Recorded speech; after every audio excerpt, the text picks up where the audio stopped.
Hello, good morning. माहेरून सासरी आल्यावर 3 दिवस मी खूप जास्तच बिझी होती. ज्याने मला व्हिडिओ एडिटिंग करायला वेळच मिळाला नाही आणि त्यामुळे व्लॉग्स पण आले नाही. पण आता मी आले हे मुंबईला आणि आता तरी थोडा निवांत वेळ आहे म्हणून आता ते व्लॉग्स टाकते आहे. सासरी आल्यावर दुसऱ्या दिवशी आमच्या तिघांची पण शॉपिंग राहिली होती. त्यासाठीच आम्ही तिघंही मार्केट जायला निघालो होतो. आधी रुचिताताईंची शॉपिंग करून घेतली आणि त्यानंतर आम्ही लास्ट टाईम शॉपिंग करताना आम्हाला एक कूपन मिळालं होतं. तेच आज मला रिडीम देखील करायचं होतं आणि त्यात आम्ही वैदेहीसाठी तिची फेवरेट बॅग घेतली होती. त्यानंतर ताई आज आम्हाला सँडल्स घेऊन देणार होत्या. त्याच आम्ही इकडे बघत होतो. मला तर खूप कन्फ्युजन होत होतं, कोणती घेऊ कोणती नको.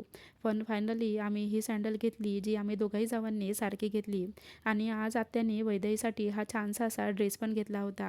तिकडनंच आम्ही गेलो होतो डीमार्टला आणि तिकडनंच मी वैदेहीसाठी हा क्यूट असा टॉवेल घेऊन आली होती. काही ग्रॉसरी शॉपिंग करून घेतली आणि त्यानंतर घरी आलो आणि घरी येऊन लगेच दालबाटी बनवायला घेतली. ताईला जायच्या आधी माझ्या हातच्या काही रेसिपीज ट्राय करायच्या होत्या आणि आता दुसऱ्या दिवशी पण काहीतरी स्पेशल बनणार म्हणून त्याची पण तयारी करून ठेवली. त्यानंतर आम्ही सर्व फॅमिली मिळून छान अशी दालबाटी एन्जॉय केली, जी आता आमच्या घरच्यांची पण फेवरेट झाली आहे.